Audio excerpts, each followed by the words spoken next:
জান্নাতে, ওয়া তালহাতু ফিল জান্নাতে, ওয়া যুবাইরু ফিল জান্নাতে, হ্যাঁ, ওয়া সাদ বিন আবি ওয়াক্কাস ফিল জান্নাহ ইলা আখিরি। এই করে তার মধ্যে একজন ছিলেন সাঈদ ইবনে যায়েদ ইবনে আমর ইবনে নুফাইল, ওমর রাদিয়াল্লাহু তাআলা আনহুর ভগ্নিপতি, বোনের স্বামী।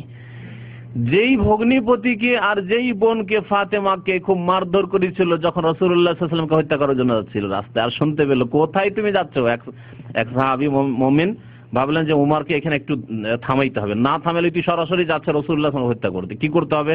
আরে তুমি ঘরের খবর নাও, আরে মুহাম্মদ রাসূলুল্লাহ সাল্লাল্লাহু আলাইহি ওয়াসাল্লাম পিছনে পড়েছো, তুমি তো নিজের বাড়ির খবর নাও। কেন, কি হয়েছে, কি হয়েছে? আরে তোমার বোন ফাতেমা মুসলমান হয়েছে, তার স্বামী সাঈদ ইবনে যায়েদ ও মুসলমান হয়ে গেছে, নিজের বাড়ির খোঁজ খবর নাই, কোথায় যাচ্ছ তুমি? যে ঝোঁকটা ছিল ফিরে গেল, গিয়ে বোনের বাড়ি গিয়ে দেখছে যে কোরআন পড়েছে। কি পড়ছো? মার ধর, এমন মার দিল, রক্তে রক্তিত করে দিল ভগ্নিপতিকে, বোনকে। কিন্তু তারপরে বলছে, ভাই একটু চিন্তা করো তুমি। আচ্ছা কি পড়ছিলে তোমরা, একটু পড়ে শোনাও তো। সূরা তাহা, তাহা মা আনজালনা আলাইকাল কুরআনা লিতাশকা ইল্লা তাযকিরাতাল লিমান ইয়াখশা তানজিলাম মিম্মান খালাকাল আরদা ওয়াস সামাওয়াতিল উলা আর রহমানু আলাল আরশি ইস্তাওয়া। সুবহানাল্লাহ। আরবি বুঝে, আরবি মাতৃভাষা যেমনই পড়ে কয়েকটি আয়াত শোনানো, তখনই বলছে এগুলি মানুষের কথা হইতে পারে না। চলো, কোথায় আছে মুহাম্মদ সাল্লাল্লাহু আলাইহি ওয়াসাল্লাম, নিয়ে চলো। সত্যি বলছো তুমি মুসলমান হবে, তোমার খারাপ নিয়ত তো নেই, অসৎ উদ্দেশ্য তো নেই, আমি মুসলমান হব, চলো আমাকে নিয়ে চলো। ওই যে দারুল আরকামে আছেন রাসূলুল্লাহ সাল্লাল্লাহু আলাইহি ওয়াসাল্লাম, সাহাবায়ে কিরামদের সাথে চলো, নিয়ে যায়।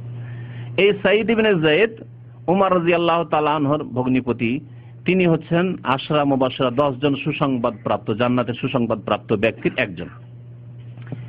খাসামাতু আরওয়া বিনতে ওয়াইস, ওয়াইসের মেয়ে আরওয়া এক মহিলা, তার সাথে জমি নিয়ে ঝগড়া বাঁধায়, বিবাদ বাঁধায়, এবং দাবি করে যে না এই জমি সাঈদের না, এই জমি আমার।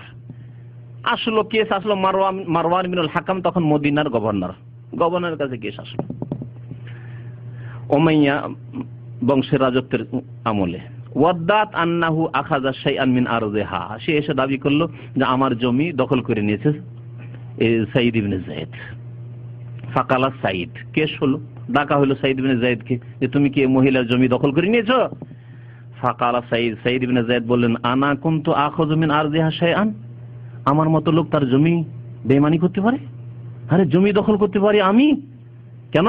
বলছে বাদাল্লাযী সামিআতু মিন রাসূলিল্লাহ সাল্লাল্লাহু আলাইহি ওয়াসাল্লাম, আমি রাসূলুল্লাহ সাল্লাল্লাহু আলাইহি ওয়াসাল্লামের জবান মোবারক থেকে এই হাদিস শুনেছি। তারপরেও কি হাদিস শুনেছেন?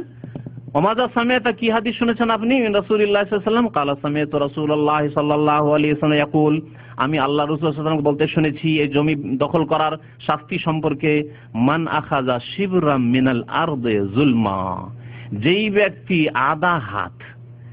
আদাদ জমি কারো বেঈমানি করবে, অন্যায় ভাবে জুলম করে নিয়ে নিবে, তাওয়াকাহু ইলা সাবি আরাদিন, তার গলায় 7 তাবাক জমিনকে, 7 স্তরের যে জমিন আছে সবকে আল্লাহ পাক তার গলাতে চাপিয়ে দেবেন মালার মতো করে কাল কিয়ামতে। ওটাও তুমি জমি, আধ হাত জমি যদি কারো বেঈমানি করে, 7 স্তরের জমিন, 7 তাবাক জমিন সব তার গলাতে চাপিয়ে দেওয়া হবে যে উঠাও। ফাকাল আলাহু মারওয়ানকে যখন এই কথা, যিনি হাকিম, যিনি গভর্নর, তাকে যখন এই কথা বললেন, আমি আল্লাহ রাসূল সাল্লাল্লাহু আলাইহি ওয়াসাল্লাম এই হাদিস শোনার পরেও এত বড় শাস্তি নেওয়ার আমার সাহস, এত বড় আযাব আল্লাহ পাকের নেওয়ার আমার সাহস, আর তার জমি আমি দখল করতে যাব? মারওয়ান বলল, আসালুকা বায়্যানাতান বাদা হাযা, তাহলে আপনার জন্য আর সাক্ষীর প্রয়োজন নেই, কোনো সাক্ষী লাগবে না যে আপনি বেঈমানি করেননি, তাহলে সাক্ষী নিয়ে আসেন, এই করেন সেই করেন।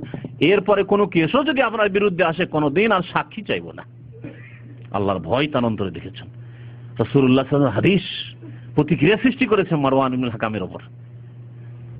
আপনাকে আর বলবো না যে কোনো সাক্ষী প্রমাণ নিয়ে আসেন। ফাকাল, তারপরে তার মনে বড় দুঃখ হইল যে আমার মতো সাহাবীর উপর এই মহিলা এত মিথ্যা অপবাদ দিল, জমি আমি বেঈমানি করিনি, কিছুই করিনি। আল্লাহুম্মা ইন কানাত কাযিবা, আল্লাহ এই মহিলা যদি মিথ্যুক হয়, ফাআমে বাসারাহা, আল্লাহ তাকে অন্ধ বানিয়ে দাও, অন্ধ করে দাও। ওয়াকতুলহা ফি আরদিহা, তার জমিনে তাকে তুমি হত্যা করো, তার জমিনে তাকে তুমি হত্যা করো।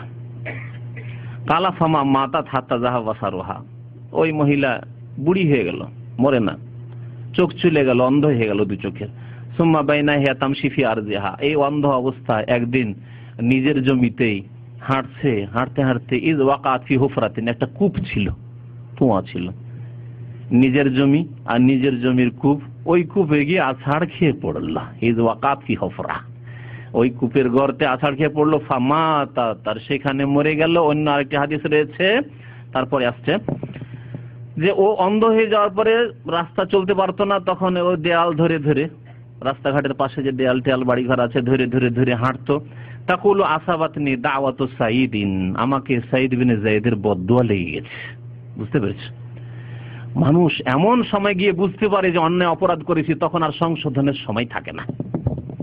অনেক লোক টাকা পয়সা ধার করার জন্য বেঈমানি করে গেছে, তখন তো খেতে খুব মজা লেগেছে। পরে যখন আযাব শাস্তি 10 বছর 20 বছর পরে শুরু হয়েছে, ওই ভাইয়ের উপরে জুলুম করেছিল, এত টাকা আমি বেঈমানি করে সৌদি আরব থেকে চলে এসেছি, আর ফিরিয়ে দেওয়ার কোনো রাস্তা নেই, আর আল্লাহর আযাব আল্লাহ ধরে নিয়েছে, এখন আর কোনো উপায় নেই। সুতরাং এখন থেকে সংশোধন করতে হবে, আগে থেকে সজাগ হইতে হবে। জ্ঞানী ওই ব্যক্তি যে ব্যক্তি অন্যকে দেখে শিখে, অন্যের ঘটনা শুনে শিখে। রাসূলুল্লাহ সাল্লাল্লাহু আলাইহি ওয়াসাল্লামের জামানার মহিলাকে আল্লাহ পাক যদি এইভাবে আযাব দিতে পারেন, তাহলে আপনাকে ছেড়ে দেবেন আল্লাহ পাক রব্বুল আলামিন? বেঈমানি করলে, জুলুম অত্যাচার করলে, কারো উপর মিথ্যা অপবাদ দিলে, কারো মানহানি করলে আল্লাহ পাক ছেড়ে দেবেন না।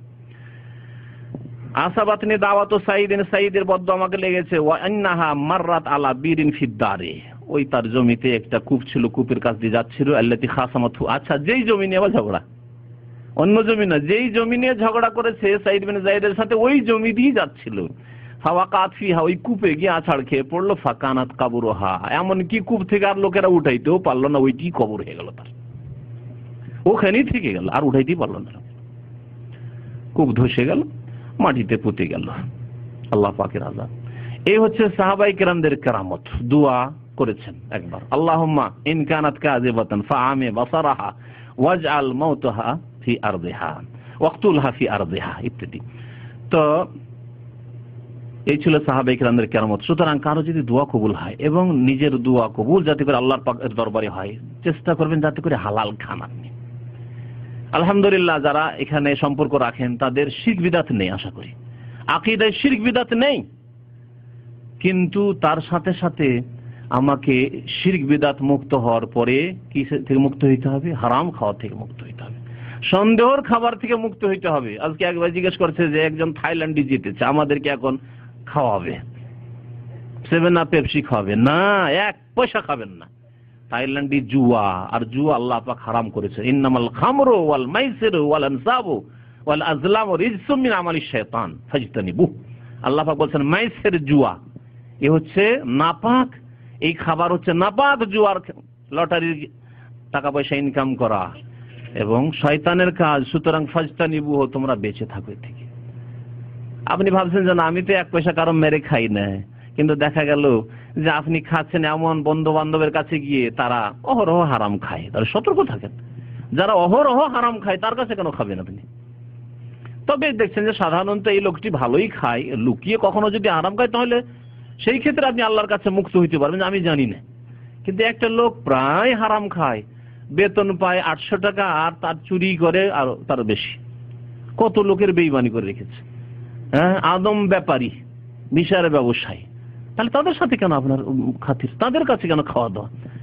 জানছেন যে ওদের বেশিরভাগ রিজিক হারাম, সুদের আদান প্রদান করে, তারপর জুয়া খেলে, থাইল্যান্ডি খেলে, কেন তাদের কাছে খাওয়া দাওয়া করবেন আপনি? আরেকটি হাদিস, এটিও বাইহাকি, ইমাম বাইহাকি রাহমাতুল্লাহ আলাইহি বর্ণনা করেছেন দালাইলুন নবুওয়াতে। সময় শেষ হতে যাচ্ছে। ওমর রাদিয়াল্লাহু তাআলা আনহুর ঘটনা, কারামতের। বাসা জাইশান, ওমর রাদিয়াল্লাহু তাআলা তার খেলাফতের আমলে একবার মুজাহিদিনদেরকে পাঠালেন জিহাদ করার জন্য শাম দেশের দিকে। শাম দেশে 1 মাসের রাস্তা। ও আম্মারা আলাইহিম রাজুলান ইউদা সারিয়া, এবং তাদের আমির বানিয়েছিলেন কমান্ডার, তার নাম ছিল সারিয়া।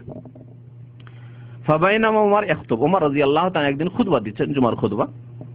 ফাজাআলা ইয়াসি, হঠাৎ করে চিৎকার করে উঠলেন খুতবা দিতে দিতে, খুতবার বিষয়বস্তু বন্ধ করে দিয়ে বলছেন ইয়া আমির আল মুমিনিন, বলছেন ইয়া সারিয়া আল জাবাল।